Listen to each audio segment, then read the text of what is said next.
Amber Adrian is a freelance writer. She and her engineer husband live in South Dakota and have 3 daughters. Along with writing, she teaches part-time at the local classical Catholic school and holds body literacy workshops for young girls. You can read her work at places like Verily, Business Insider, Fair Disputations, and the Institute for Family Studies. She also writes a blog called One Tired Mother, which you can find on Substack. Let's welcome Amber Adrian to the podcast. Welcome to the NFP Podcast, where we explore the empowering world of natural family planning. I'm Amy Smith. Join me and my co-host Emily Appledorn each week. Together, we're here to dive deep into the science, the stories, and the spirituality behind NFP. Every week, we push back against the free love culture and advocate for a culture of responsible love, where intentionality and respect are at the forefront of family planning. Join us as we discuss everything from the practicalities of charting and fertility awareness to the profound impact NFP can have on relationships and communities. Whether you're new to NFP or a seasoned pro, our podcast is your go-to resource for honest conversations, expert insights, and real-life experiences. So grab a friend, settle in, and get ready to be inspired. This is the NFP Podcast. All right, guys, welcome back to the podcast. Today, Hi, everyone. Emily and I are super excited today to have on Amber Adrian. I found Amber through an article she wrote for the Institute for Family Studies. And so I'll link that in the show notes so everyone can read it. And we were doing some email exchanging. And so she agreed to be on the podcast. So we're really excited to have her today. Thanks so much for being with us, Amber. Yeah, thanks for having me. This is great. So Amber, why don't you give our listeners and us, because we're just meeting you, a little bit of background. Like, how did you come to the world of learning about your body, learning about church teaching on human sexuality? Like, how did this, was it just in your blood since you were born and raised, or did you kind of stumble upon it? Oh, yeah, that's a great question. So I thought of myself as a feminist for a long time. I was a Christian back then, so I'm a Catholic convert. Only like a couple years in the church, actually, but I've been a Christian Congratulations. since oh yeah, thank you. My husband grew up Catholic, but I grew up sort of, even though the church that I grew up in I was searching for something different. Catholicism never really seemed like an option. You know how that goes. Yeah, it's just sort of like the one thing that was off limits, because that was religion and, all of the Protestant misunderstandings of Catholicism. Yeah, so we searched around and anyway, all to say that, yeah, so I consider myself a feminist. And when we went to get pregnant, after we got married, I realized I knew nothing about my body. I had been tracking my cycle, I'm doing air quotes, just like, through a period app, basically knowing when I would be getting my period. But I write about this in the one article that I sent you. And I bring it up frequently because it's wildly embarrassing. I did not realize that a woman can only get pregnant a handful of days a month. I was almost 30 at this point. We got married when we were 29, and I was almost 30.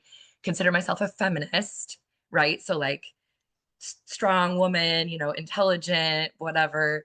And I didn't know this very basic fact about my own body or any woman's body. And I was horrified by that. And I just thought, well, that's not empowering at all. How could this be? And so I started educating myself about my own body, my own fertility, because we were trying to have a baby.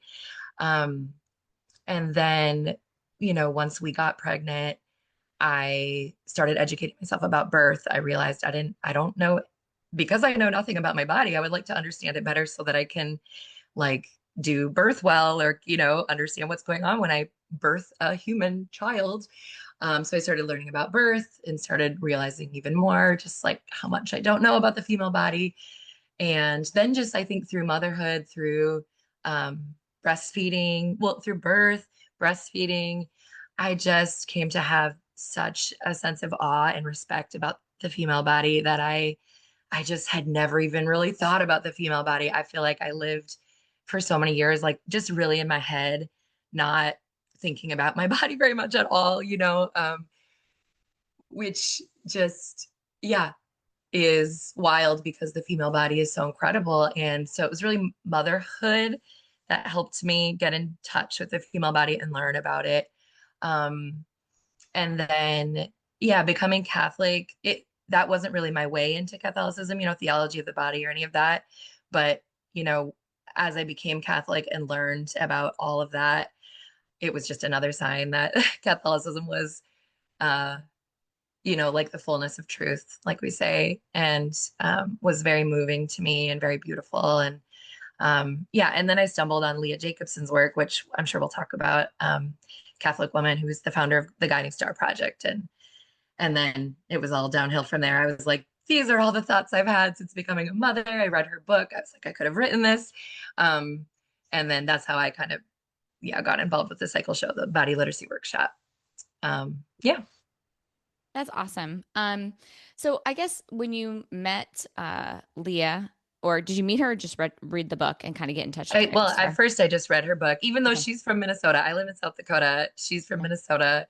She was like the youth person at the Newman Center where my sister and brother-in-law went to college. And so it's very weird. It seems like we should know each other, but we don't. I mean, I've met her in person at this point, but no, I just read her book. A friend gave me her book and was like, I feel like you would love this book.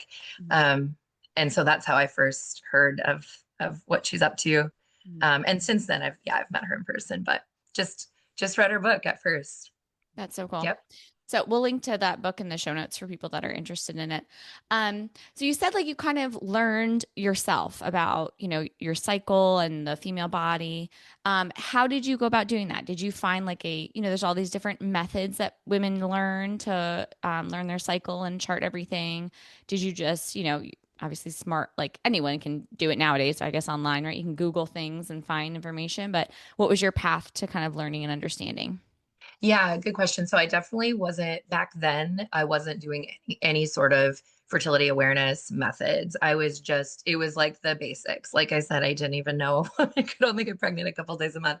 So it was just like literally learning about, the basics, ovulation and what the building up of the lining, like really basic stuff. I just did not understand any of that. I'm trying to remember. I think just reading. I'm a big reader. So I think just books. And then for sure with birth, a couple of documentaries, but then mostly just books. I can't remember if I was listening to podcasts back then. I can't remember how much podcasts were a thing back then, but yeah, like I'm a huge reader. So it was just through, yeah, just through books. Nothing stands out that I can think of. But I definitely wasn't doing fertility awareness back then. Anything, yeah, in detail, looking at my hormones. I do Marquette now. And so, yeah, it wasn't at that level back then. How about your husband as Um, a cradle Catholic? Was this something that he was, you did say he was a cradle Catholic, right? yeah. Yeah. Hmm. Was he familiar with this information when you guys got married? Was this No, something, okay. Was this no. something that had a positive impact on your marriage, negative impact on your marriage? Using fertility awareness. Right. Yeah. Coming to kind of Oh, this fullness of the truth. oh, yeah. All of it had a huge impact on our marriage for sure. We have three kids. Our first couple of births were, I would say, less than ideal for different reasons. Um, and he witnessed all that. Is a thinker and a sensitive person, and so he saw sort of the state of birth in this country, which is how I would put it. And then we had our third baby at home, and not that you have to have your baby at home to have a good birth, but he saw the difference in how I was treated and how my body was respected and my intuition was respected and the natural physiological process of birth was respected. And he that was like really impactful for him. And then um as far as yeah, fertility awareness, yeah, and starting to do that has had a really positive impact too, because it just brings us closer together. It's like it's not all on me or on him to do something to prevent. It's like we're in it together. He looks at my monitor, he looks at my chart, and it just is this very sort of cohesive, we're doing this together type of thing, and just empowering for him to know what's going on with my body, um, and my hormones, sometimes with regard to how angry I might feel that day um, it's just good for him to know where I'm at in my cycle. And I love that. I love it too. It makes so much sense. I mean, all of this, so many things in Catholicism, it makes so much sense. It's like, this is how we should all be living. It's not, it just is so, yeah, it just makes sense at such deep levels and then at such practical daily levels too. It's great. So yeah, it's been good. So you learned the information, kind of on fire for it, right? Like, where has this been? This is amazing. Yeah. Emily and I both, started working with women, and one of the things that kind of spawned me on to like, okay, how can we be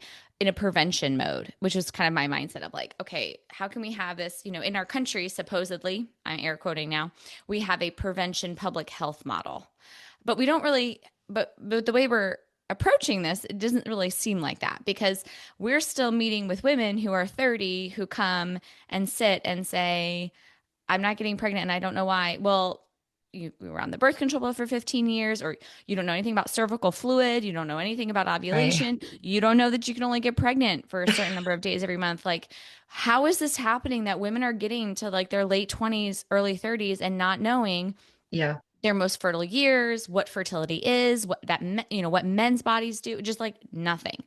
So anyway, in comes this idea, which I feel like a lot of people get to this point because they feel frustrated of, okay, what are we doing for younger people? Like, how can we prevent this from happening anymore? And that's like, well, let's go to the younger generations. And, we had just finished reading through Familiaris Consortio and Humani Vitae on the podcast. And one of the things that was in Familiaris Consortio that really stood out to both Emily and I was the section on parents' responsibility to educate their children in regards to human sexuality, in regards to all areas, right? But that we have this primary responsibility as the primary educators of our children, to also pass on the moral and physical, right? Like the nature of our bodies, the physical reality of the human body to our children. And so anyway, in comes this idea of what's classically termed as sex education. And so Amber wrote this piece for everyone listening. It's called "Do We Need a Pronatal Approach to Sex Education?" And this is in the Institute for Family Studies. Again, I'll link the article in the show notes.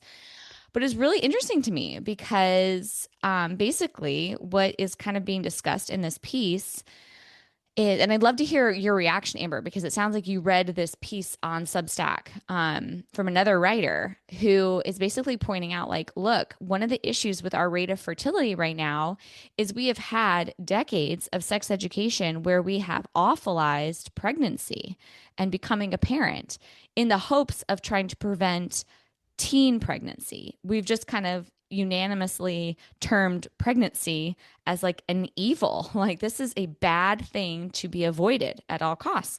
And it's kind of like, well, then no surprise that we find ourselves here where we find women and couples kind of running away from this, especially ironically enough during their most fertile years, and then trying to circle back to it when they feel like they're in a quote unquote safe place to now start a family. Yeah. So anyway, yeah, just thoughts. Emily, did you get to read the article? Okay. So Yes. Yeah. yeah. Thank you. Okay. So yeah, it was something that I know I had always thought of like, there always seems to be this underlying notion of fear. And I feel like fear-based education is just never good, Yeah. But anyway, yeah. So I'd love to hear your thoughts when you first read this other piece and kind of how you came about writing this. Yeah, it's from a writer that I follow on Substack, who talks a lot about like building strong families.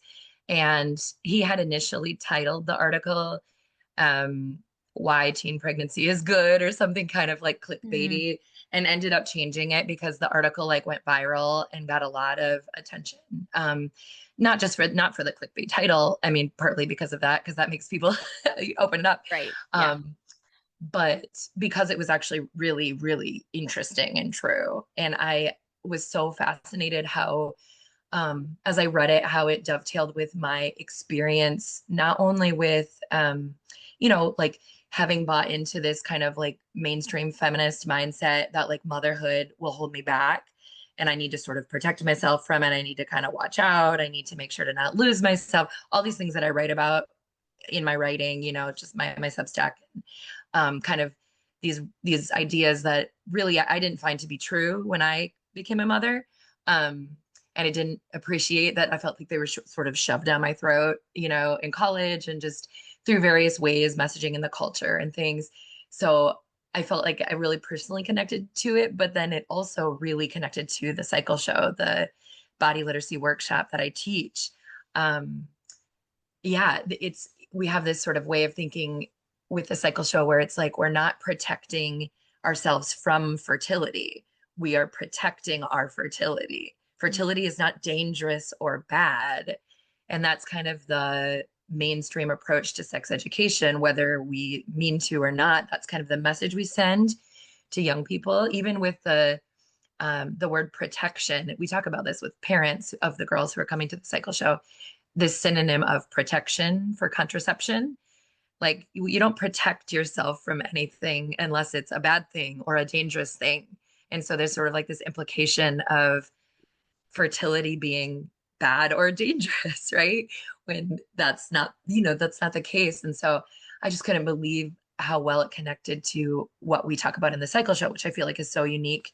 And so I was like, I think I just kept thinking about it. I was kind of obsessed with thinking about it, like writers get obsessed, they get obsessed with things. And I pitched it to the Institute for Family Studies and she liked it. And then it was like a kind of a beast to write because it's a very touchy topic, and we're not looking, like I said in the article, and my editor had to, sort of draw this out and be like, okay, we need to make sure we're not sounding like we want more teen pregnancy or like more single motherhood, maybe is the better way to put it, right? We're not like advocating for that, especially in this political climate. It's a very touchy topic with abortion. And so it took a little bit for it to come together. But yeah, I think it's just such an important message. I've had several friends text me. One friend I can think of in particular who is having another baby and it wasn't planned, right? It wasn't planned. And so just this idea of how even Christians, even Catholics sometimes look down on unplanned pregnancy, even within a marriage. It's so wild, so it's kind of like this stuff has even seeped into church culture and the way that we think about things. And so, yeah, I think it's really important. And I'm so proud I'm proud of writing it and I'm proud it came together. And I don't really use the word pronatal. My editor gave, they're a pronatalist kind of think tank organization. And right. I don't necessarily, I've never even heard the word pronatalist or pronatal until like a year ago. It's a very online term, I kind of feel. Yeah. But anyway, yeah, those are some thoughts. Emily, did you want to say anything? All right, all I can think about, because I would agree to so much of this as far as the formation of our lives and what we are and are not taught. And whenever you do come to this, it just feels like I wanted to look retrospectively and think, how did I get here? Like, it seems so, I think it's just like a little bit at a time throughout life. And like you were talking about in college and stuff, you just have I don't know how it happens, but it is such a cultural thing. And so I'd just be so curious, knowing that you're doing the cycle show. I can't wait to hear more about that. How you're changing things.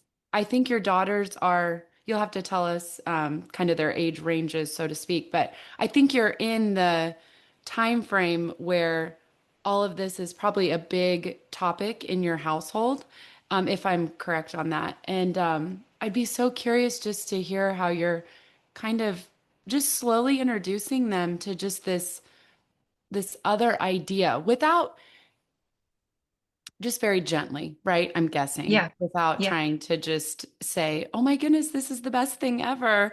And I want you to be so excited about it. And then somebody looking at you like, okay, mom, I just think Yeah. about this in my own household as my Yeah. kids are growing up. And so anyway, I can't wait to hear more about that as well. But Yeah.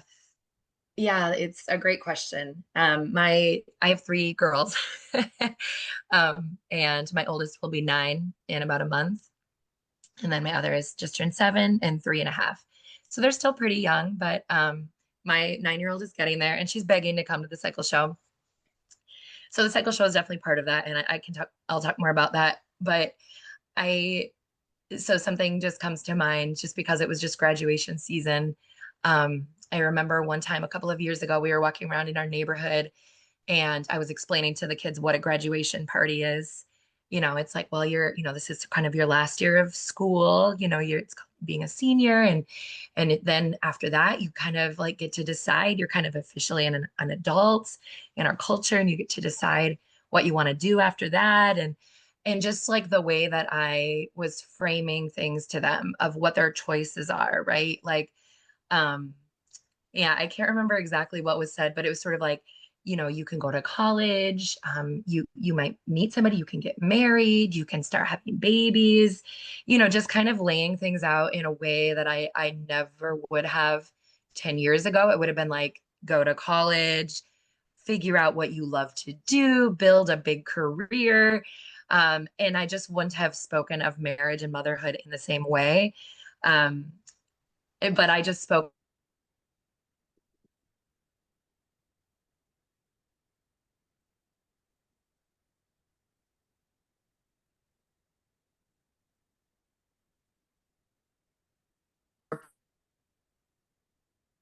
and education is the right path. I always think education is the right path. Um, but this emphasis on career and building up this big career, which I feel like is how I felt. I thought, yeah, I want to get married and have kids, but it was very secondary in my mind. It was like my education and my career was very, because I had kind of absorbed this for lack of a better term, kind of feminist, like mainstream feminist thinking that like I'm smart, I'm capable, so therefore motherhood and family life should be kind of secondary, which is just not really the truth. It's a narrative in our culture, right?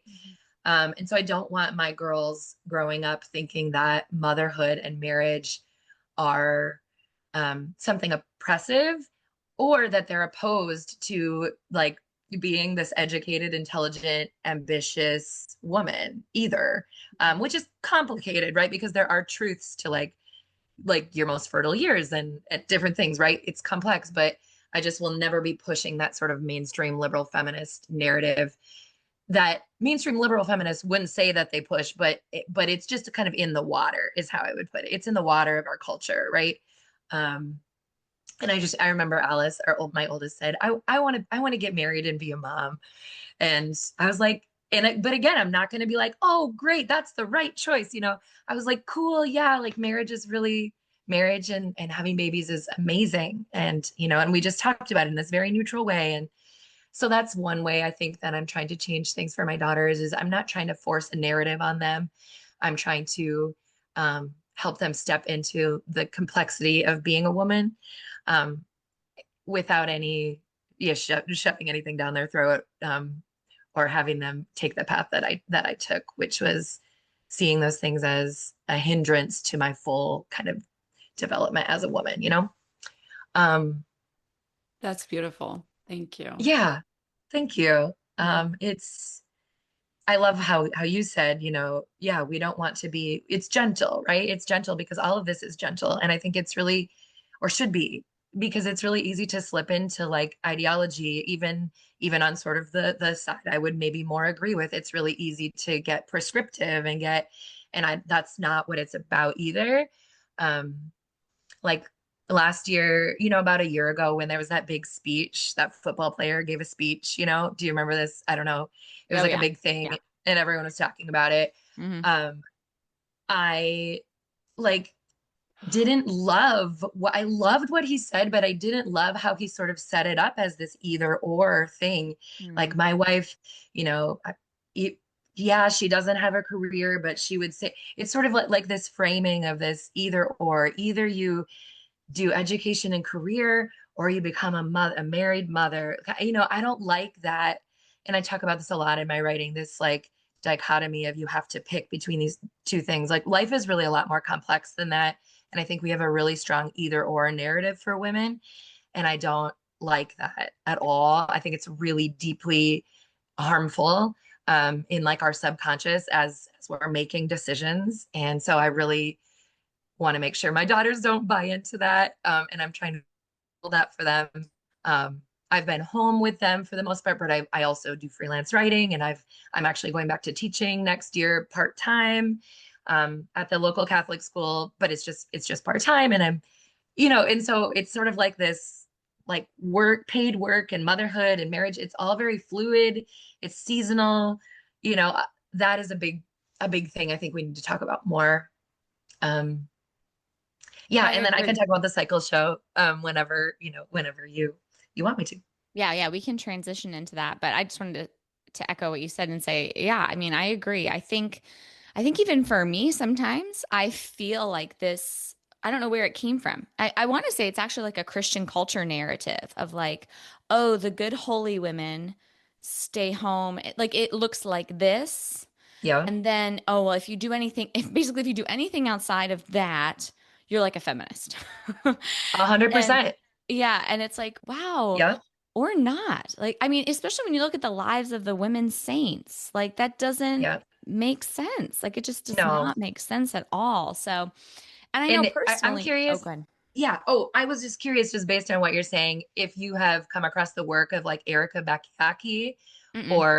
or Leah's work. There's some Catholic feminists doing really incredible things, sort of trying to break down that narrative of um, like the Christian culture, feminism is a bad word kind of thing. Mm-hmm. And I, yeah, am kind of in that space as a writer, and I love Erica's work.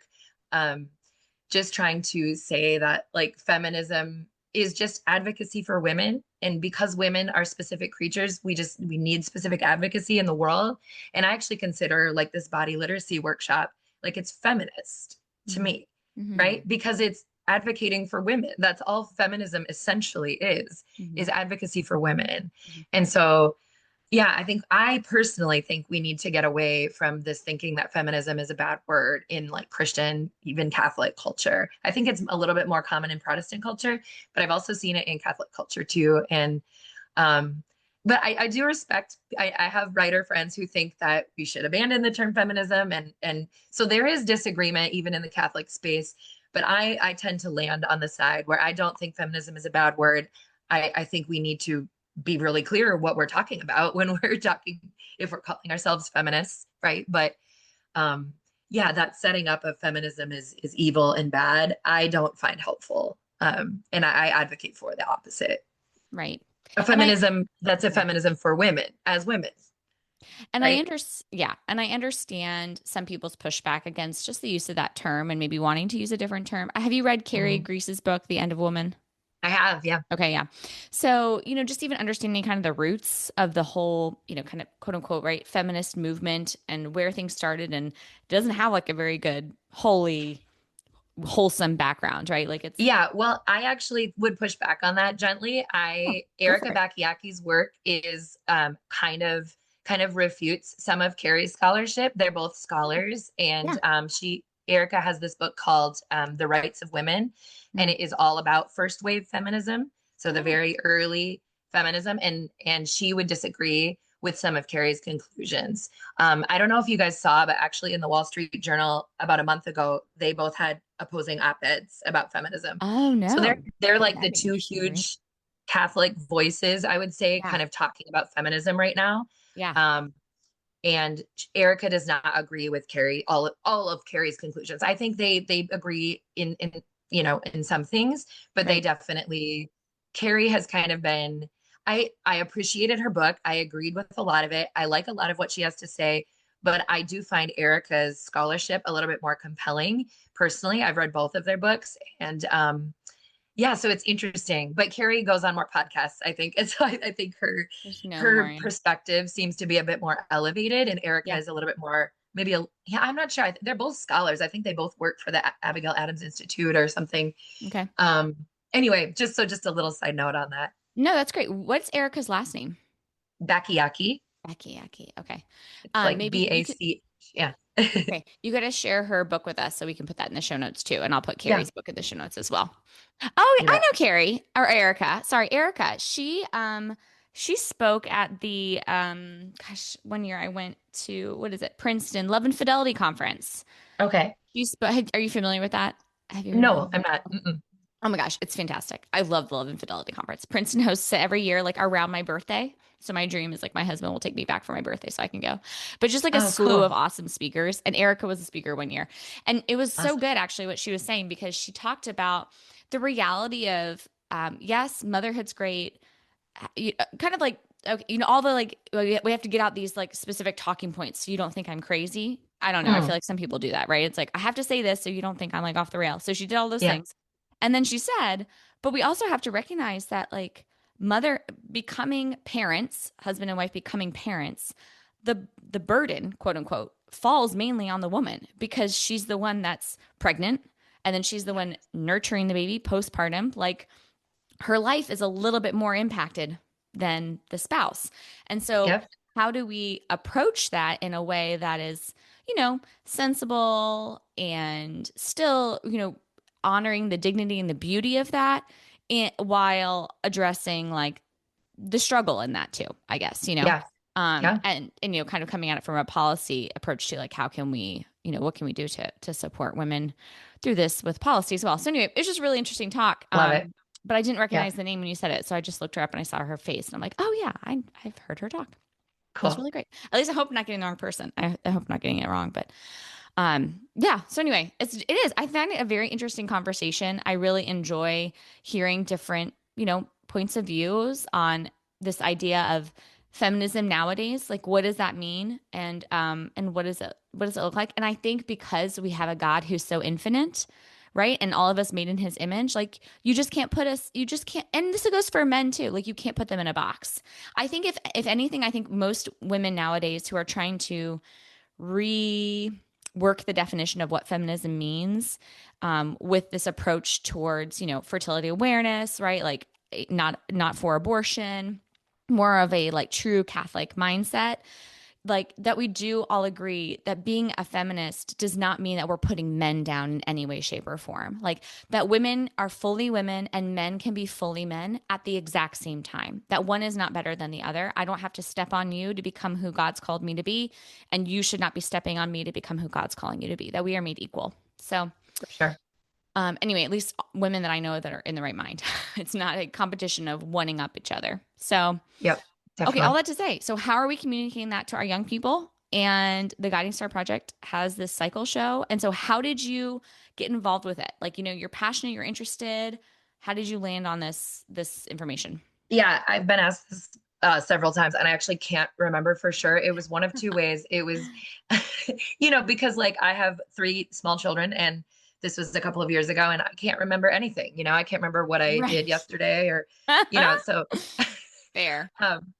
Yes. Yeah. So it was one of two ways. It was either just through reading Leah's book. Like I said, Leah is the founder of the Guiding Star Project, who has the cycle show here in the US.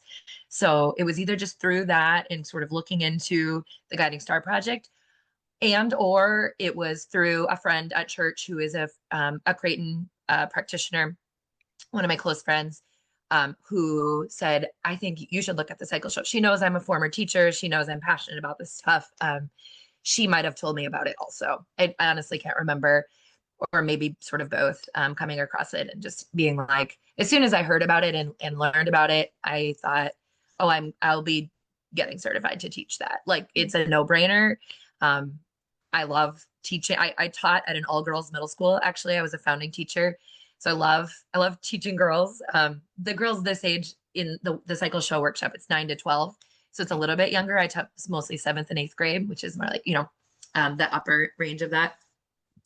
But since I'm not teaching anymore, I thought then I'll be able to teach a little bit. And obviously this stuff is so important to me. I thought of one more book, by the way, when you were asking me what I was reading back then. There's this really interesting book called The Big Lie. Oh, It's a yes. You mentioned that in your writing. yeah. And so that was a book that I remember I actually came across that randomly at the library when we were struggling to get pregnant. And I read it and I was like, this is exactly how I feel. Like, how Mm. could feminism not have taught me about my body and the reality of my biology?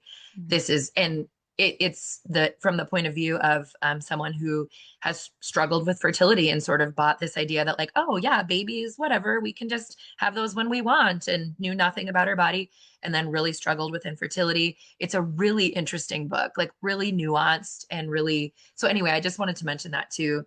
That book. Yeah, I will link it in the Uh, show notes. It's called The Big Lie: Motherhood, Feminism, and the Reality of the Biological Clock. It looks really interesting. Yeah, I'd like to read it too. yeah, it's really good. So anyway, where was I? What was I talking Oh, about? we were The, talking the about the cycle cycle show. show, how you got involved. Yeah. Yeah. And so I just knew that at some point when I had the capacity, it's like a year-long internship. It's a weekend training and then a year-long internship as you build out your floor show, it's called. It's essentially like a giant uterus and fallopian tubes, ovaries, cervix, vagina. It's the whole female reproductive system, like in fabric and beautiful materials, like like on the floor.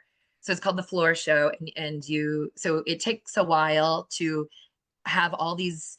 So it's yeah, like I said, it's the whole female body, but then there's all these different props. So eggs that are growing in follicles and getting bigger and bigger, and some beautiful silver fabric to represent the cervical mucus, and all these different things. So it's all these materials that you have to get together, and then it's a 5-hour workshop, so you have to practice it.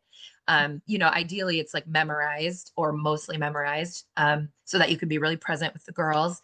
So it's kind of like this year-long process after the weekend training and of, becoming certified to teach this workshop. And I was like, well, I don't know when I'm gonna have time for that.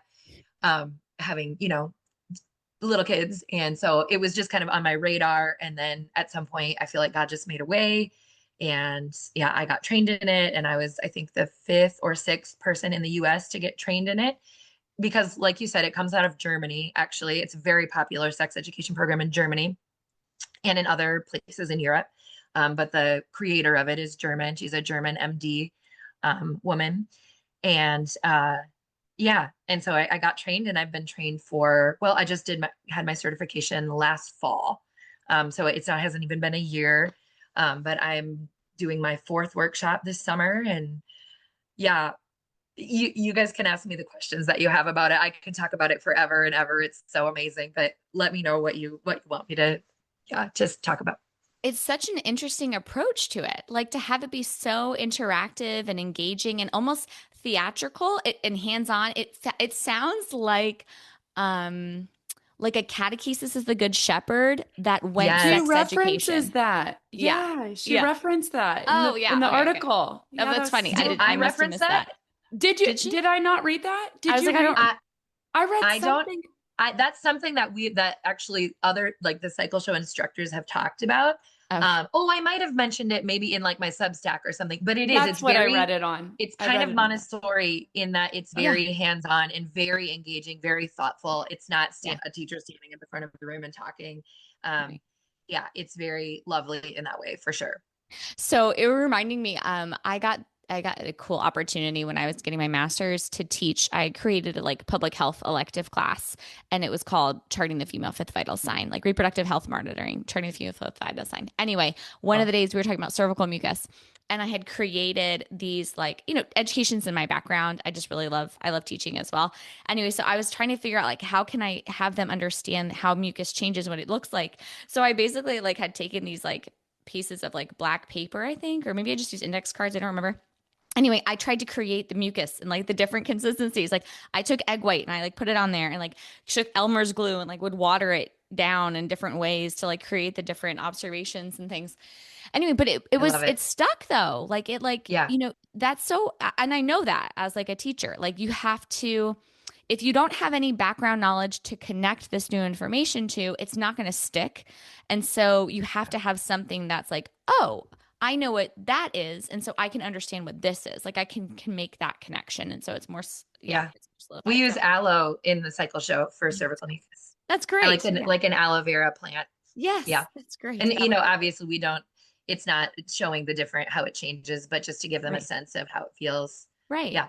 Right. That makes sense. Okay. So yeah, in looking at the cycle show, Germany, it's the founder of it. She has a really cool story. Something similar, if I'm remembering correctly, of not knowing this information, learning about it, and being like, okay, why don't more, I Yeah. mean, like everyone else, so why don't more people know about it? They need to Yeah. know about it. And so hence they create a program to teach Yeah. people. She was doing actually her dissertation. She's an MD. I don't know how it works. She was getting her PhD. And she was doing her dissertation on natural family planning and realized that even as someone inclined to do a dissertation on NFP and as an MD, there was still things that she didn't know. And she was like, okay, I need to, so she created this program. Well, actually she started doing lectures at first. And then she would gather mothers together and was doing a class for mothers. And then the mothers were like, can you make something for our daughters? And it just kind of evolved from there. Very beautiful, organic process there of, yeah, her realizing there's even things I don't know. And people need to know this, sharing it, and people just being so moved by it. And so like hungry for the information. And so, yeah, very cool. So, oh, go ahead, Emily.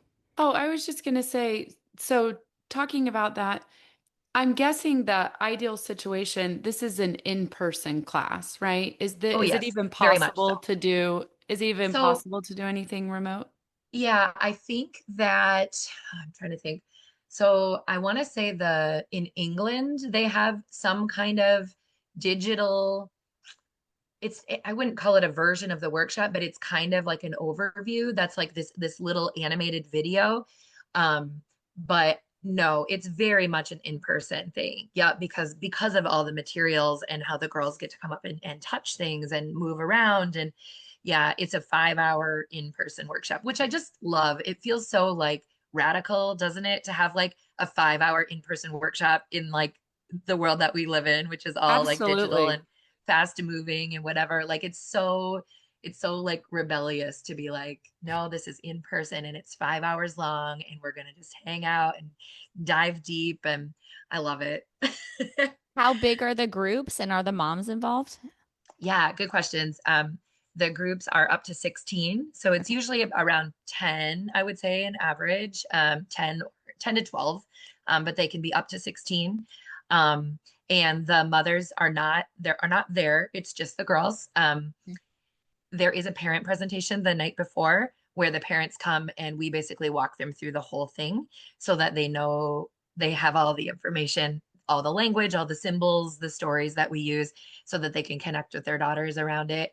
Um, and then every once in a while, a parent will sit in, will ask to sit in, and we just check in with the daughter, like, or ask them, is it okay with you if your mom sits in? And then we have them sit kind of far away from the group, so they're not like hovering over, because part of the point of an experience like this is to go through it with people who are experiencing the same thing as your peers, with like one trusted adult. And you're kind of you're in the cusp of puberty or in puberty, right? These girls are 9 to 12, and it's kind of like you are entering this stage where you are going to be separating from your parents. That's the natural maturation process, right? And so kind of to have this like big girl experience, right, where it's like the onset of sexual maturity comes with a little more like independence, right, and a little more like trust that you can handle this. And so it's very intentional that it's not like a mother-daughter workshop. Guiding Star does have like mother-daughter experiences, but the cycle show is very intentionally just for the girls with one trusted adult, which is interesting because I've actually had kind of a hard time promoting it in my local community with the homeschool moms. The homeschool vibe here is kind of, well, I mean, like it is probably lots of places, mothers don't seem to feel comfortable with them not being there in this information. I think there just needs to be more education and understanding about what it is, but it's a little bit hard. It's been a little bit hard to kind of help them understand what this is exactly, and that it is pro-life, and it is, you know, it's not, we're not trying to, I don't know. I think some people too are like, there's this sense that like, don't need to know much or something. They don't need to know. None of us knew. I don't know. Yeah. I So think I I'd be think our curious your listeners guys' will know what perspective. I think our Yeah. listeners will know what you're trying to say. I know Amy and I know exactly what you're trying to say. Yeah. Yeah. And so I would welcome any advice actually, because I've had a really hard time, and it's not so much Catholic homeschooling moms, it's more Protestant homeschooling moms. And it's not all of them, but I just, yeah, they're not really comfortable with it or don't see the value of it. And so that's something I've been thinking a lot about lately, is how to reach them. And maybe I take a different approach to this, but I think with my own understanding of knowing how much the weight falls on the parent to ultimately be responsible for the education of their children. And I really do respect parents who take that very seriously. For sure, for And sure. No, even though I feel agree. like, Yeah, yeah, even though sometimes I might observe it and feel like, I think you're a little afraid, like unnecessarily, like I'm not going to say anything inappropriate to your daughter. I'm never going to encourage them to do anything, like I know me, I know what I'm going to say. I know the material I'm yeah. presenting because I've had that exact same experience. I think I've just come to, yeah, just be like, okay, if you don't feel comfortable, I tried, like, I know I have offered, like, well, you're welcome to come and sit. Like, if you'd like to sit and watch or participate, I don't know how the cycle, I mean, I don't know the parameters of that, program, if they're not allowed, they're totally not allowed to do that. But I think for some, like, it's, this fear of like, and like this fear mixed with a sense Yeah. of responsibility.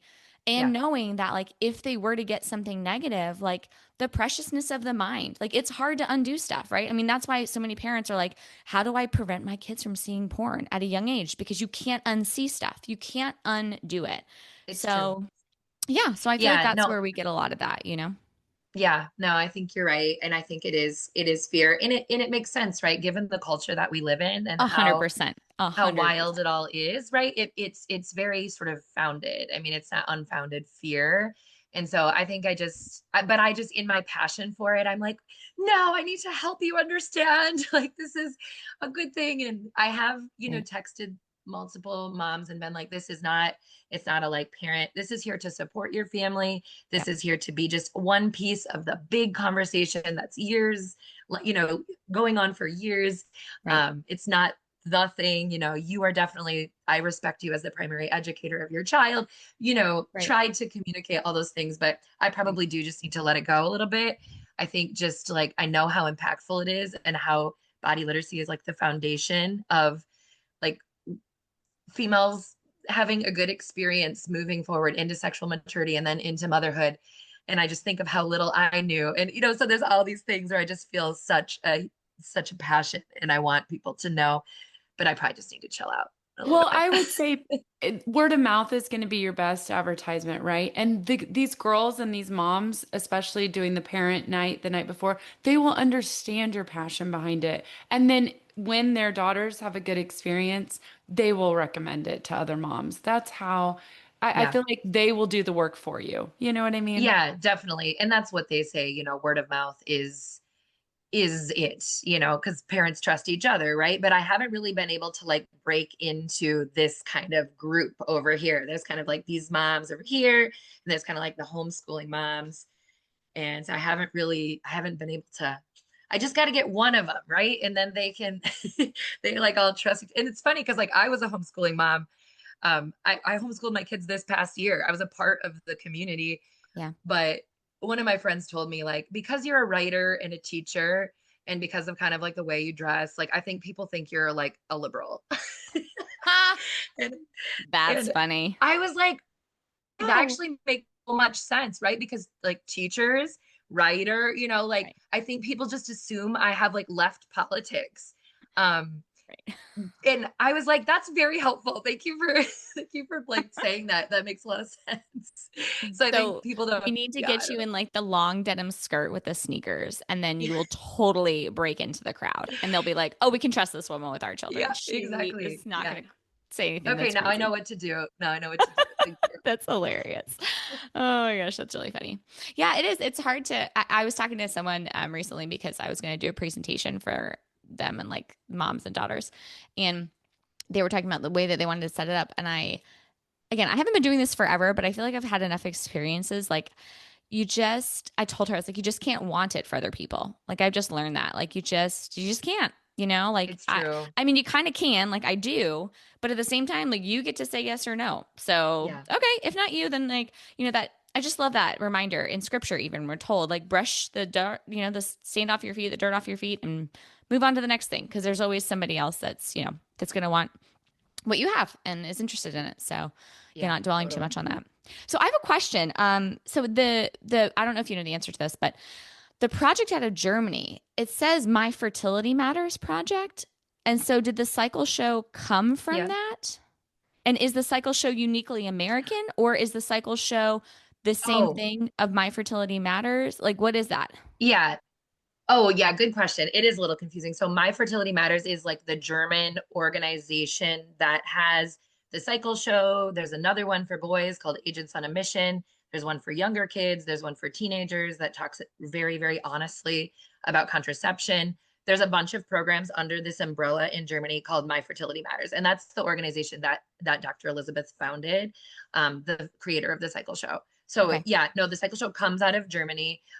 It's in the US as the Guiding Star Cycle Show, because Guiding Star is the organization in the US that brought it over here.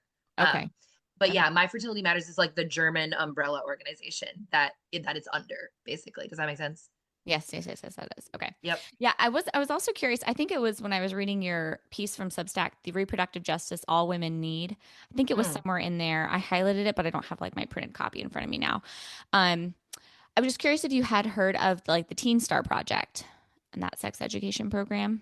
I don't, not maybe, but it doesn't sound like, I don't know what it is off the top of my head. It's something similar. It's like, it's not similar in like this is very unique in like the hands-on approach. It's similar in the idea of like, well, let's teach young people about, their cycles and the complementarity of their bodies and like what it means to be male and female and all the things. Anyway, so they did a randomized control trial in Chile looking at, I think they looked at, was STD outcomes, teen pregnancy outcome. I know teen pregnancy was like the big one, and I can't remember. I think they had some other like subsequent smaller outcomes.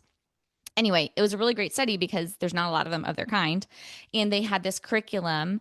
The theory was, and I think this is what you brought up in your article, was just this kind of wondering you were having of like, God, what would happen if young girls knew about this, right? If like they appreciated their body. What is the Guiding Star line, Amber, that you said? The tagline for the cycle show? Yeah. Oh, I can only protect what I value and respect. Exactly. Like if girls knew, right, and they could value and respect this, would teen pregnancy outcomes change, right? Like, would their behavior change?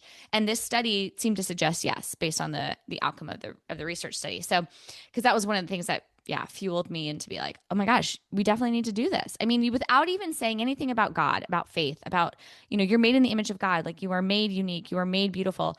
Just letting them know, because it's imprinted in our body, like teaching you the language of your body, just up what boils from that, what comes up from that, the fruit of it is this respect for my body and this appreciation for my body. Yeah, for sure. And I like how you said, not even bringing God into it, because it's not that we want to leave God out of things, obviously, but the cycle show is actually it's secular. Right. I mean, it's literally just biology. Right. But it's kind of wild how like truth is truth, right? Yeah. Like it's like it's a beautiful thing, because it's like we don't even have to talk about any sort of beliefs. I mean, this is just biology, that our body speaks truth. Right. And I just think that's so cool. So I try to like really play that up. Like, well, it's actually technically a secular program, and in Germany, it's in the public schools. They do the cycle show in the public schools.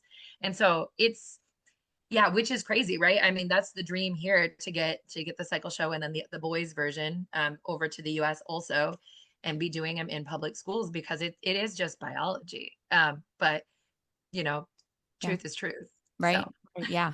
It's written on the human heart. I mean, that's like such a inspiring thing, I think, for any teacher in this area that's interested in it, is like, if you just speak to the truth of what's written on the human heart, like, again, it will just manifest. Like, it's just working there. So yeah, I guess to just before we wrap up here, because I know we've taken about an hour of your time, which I'm very appreciative of.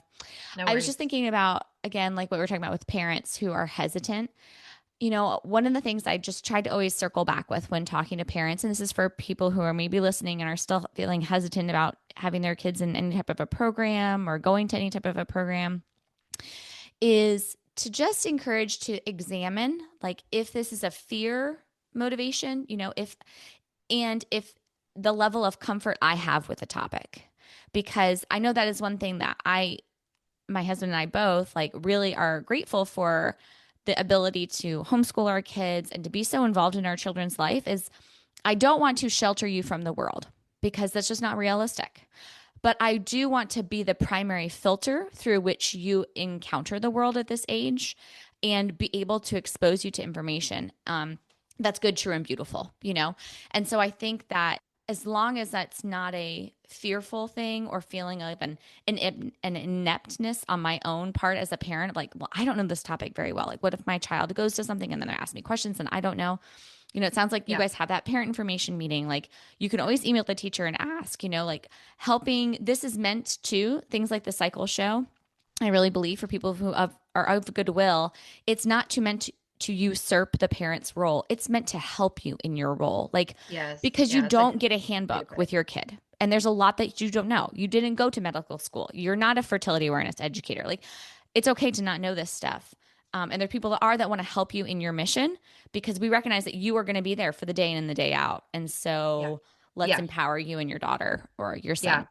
Okay, so before we wrap up really quick, you just said it briefly, but is the boy version? Because I see with My Fertility Matters, there is a boy version. Yeah. Boy version, sorry, that sounds weird. But there's a class for the boys and for the males. Is that stateside too now, or no? Yeah, well, they are like working on it. We actually had just this spring, a man came over from Australia, a trained instructor in that. It's called Agents on a Mission. It's like a James Bond. Yeah, it sounded workshop. So cool. It sounded so cool. Yeah. So I went to the Twin Cities where they had it, and they had 6 or 7 boys, and kind of did all of the cycle show instructors in the US were invited. There's not that many of us. There's like 7 at this point. And so some of us went and we watched the Australian man present the workshop. And so we're trying to get it going, but it's not going to be under Guiding Star, because Guiding Star is women's health, like women's holistic health. But Carrie, the national coordinator for the cycle show, there are first steps happening to try to bring that over, because that's kind of a big barrier for pitching it to really any organization, right? It's like, we have this amazing 5-hour workshop for the girls, but nothing for the boys. I don't know. They can go play basketball or have a talk, or, it just doesn't feel balanced. Right. And so it's definitely in the works where they're trying to bring it over. That's awesome. Yeah. That is something that's definitely been on my heart, because I'm just a boy mom. I have 3 boys. Oh, okay. And I feel all the time like, wow, and being married and going through just all the things I know right now is that boys are kind of like pushed out of this, as if like, well, you don't really have a cycle, so you don't really need to know about this. But if we're preparing our men to love and support women, it would be very helpful. When I taught that class, and Emily's heard me say this a million times. Sorry, Emily. But I had boys that would take that class. I had male students. They were only a couple, and they sat in the very back, but they loved it. They were like in awe of, wow, like this. And we didn't really touch too much about the male body. It was a lot more about the female body and about the complementarity of the two. And they were just like, you could just see them in the back, these like little 18, 19-year-old boys of like, or young men, I should say, of like, wow, and I would, when I read their papers and read their things, like, I love that. It was fascinating. So I just feel like I too am feeling like, I don't have girls to teach this to, but I have boys to teach this to. And I want them to be just as informed, because I feel like in separate camps. Totally. And I feel like, man, I can just, when you said that, I kind of got like chills. Like, if you think that type of education is not going to impact how they treat girls, and how, I mean, you would be wrong, right? Like it will. Just like my husband, like seeing me give birth at home, like in a tub, like it, and just with nothing, it's like, it really changed how he thought of me. Right. Like, it's like, absolute. I'll just say, yes, absolutely. I think we need to be educating boys as well about their own bodies and about the female body. And I think it would it really is an opportunity for unity. Again, it's not that idea of like, I'm one-upping you, right? It's boys versus girls. It's like, Yeah. no, this complementarity, we're not only talking like physiologically, like sexually, but just as people, our role as Yeah. women makes sense in light of the role of you as man. And your role of man makes sense in light of my role as woman. I mean, it's the garden, right? When Adam sees Eve, it's like, oh, I make sense now because you exist and you are Yeah. who you are. And that's it. I saw it in them of like, okay, this is who a woman is. This is what I'm called to be as man, Yeah. Yeah. Yeah. like, I love that. And how our bodies illustrate that, I think, yeah, yeah, I think it's hard. It can be hard, those types of conversations without getting into stereotypes. That's something I've been thinking a lot about and wanting to write more about, like masculine and feminine energy and what does that mean? And what is that, because I believe in it, but it's also like all women aren't the same. And some women do have a bit more of like masculine energy, just like in who they are. And kind of goes back to the conversation of like, we don't want to be prescriptive. This isn't about like, oh, because you are female, then your life should look exactly like this, right? Those are waters that we're already in, and we don't need more of that. It actually, and I agree. so it's very, and this is what I write about. I try to write about on my Substack and in the freelance pieces that I write. Just parsing out the nuance of all this stuff, I think is really important, because there are a lot of loud voices saying, actually it's this, and actually it's this.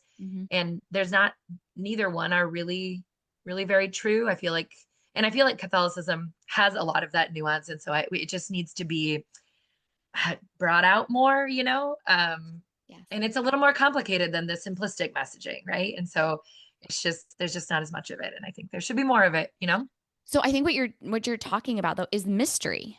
That's mystery. Yeah. It's like we're never actually going to know the answer, which also makes the intellectual banter exciting and fun, right? Because there's so much gray here that we can kind of swim around in and discuss and figure out. Oh, I agree. Yeah, it's something to like encourage young people to know, like, there actually isn't a black and white here, guys. Like, but I feel like there is a lot of black and white that people latch. There's a lot of black and white voices, both in the secular side and in the trad side. The big word right now is like the trad wife and the trad Catholics and whatever. There's a lot of loud voices saying, actually, it is simple. Actually, it is. And so I think that's hard, because life is hard and we're all busy and overwhelmed. And so it's easy to latch on to stuff that is simple, feels simple, even though what you're saying is true. It is kind of a mystery and it is complex, but a lot of people are saying it's not. And I think that's where the rub lies, Yeah, which is just so boring, so rejected, because mystery is where God is. God is a mystery. And so that's like when I say like the men heard this message and they felt like, oh, like I'm called to something here. Yes. And then she sees man and I'm called to something here. But like, to what? They don't actually know 100%. It's like that's part of the journey and the experience and the back and forth and the beauty of the relationship. Like, I just feel like that's a great place to live. Like, let's live there, I think you should write a book on that, what you're saying. Like, again, I just got chills when you were talking. You write, Amber. So I'll just talk and you write. Okay. You're much better. I'll write it and I'll consult you. And I just think that, that's so true. And, embracing beautiful. The mystery, I just think is just so cool. So anyway, this has been so much fun. I could keep talking for a long time, but I have to go get my kids up because they've been just in their room awake while I'm on here with you. Amber, can you tell us really quickly if someone is interested in this for their daughter, where they would go? And what if there's a woman that is interested in becoming a teacher? Would they go to the Guiding Star, or where would they get their information? Yep. So there's a website. It's like guidingstarproject.com/cycle show. We can put it in the notes or whatever. Yep, for sure. And you can, like request a workshop or something. And then our national coordinator is really great about reaching out to anybody who's interested in hosting one, and trying to be like, do you have a group of girls, or like, what's the situation? Where are you located? Because our instructors live all over, and it's like easier if there's a local instructor versus having to fly someone in. It's cheaper, all the things. She's really great about talking you through all those details. So just the website, and there's a button on there. And then as far as becoming an instructor, there is a training once a year in the Twin Cities. It's in the spring. And so there is an application process. You have to apply and have an interview and things like that. You need to be already charting your own cycle and kind of be in this space, right? And be living it out. And yeah, to have an interview, and then you go to the weekend training, and then, once you're accepted, and then it's like a year long, you have up to a year to build out your floor show, practice the workshop, all the things. And then you give a certification workshop where someone comes to observe you. And then if you do a good job, and then you're certified and you could do your own workshops. So that's how it works. Awesome. Thank you. Yeah, thanks. We'll link to all that in the show notes. And then also your Substack, we'll put that in the show notes as well. Awesome. So people can go find you and read more and connect with you. So yeah, Perfect. This has been so great. Oh my gosh, this is so much fun. This has been the best 6 a.m. conversation I've ever had by far. Great. Thank you, Amber. Yeah. Thank you. Thanks so much for your time, Amber. Thanks for having me, you guys. Yeah, it's been really great. All right, guys, we'll see you in the next episode. That wraps up another episode of the NFP Podcast. Thank you so much for joining us today. We hope you found our discussion enlightening and empowering. Don't forget to subscribe so you never miss an episode. We'd love to hear from you. Please connect with us by sending us an email with your questions and stories to thenfpshow@gmail.com. We'll be back next week with more insights, tips, and heartfelt conversations about natural family planning. Until then, love responsibly.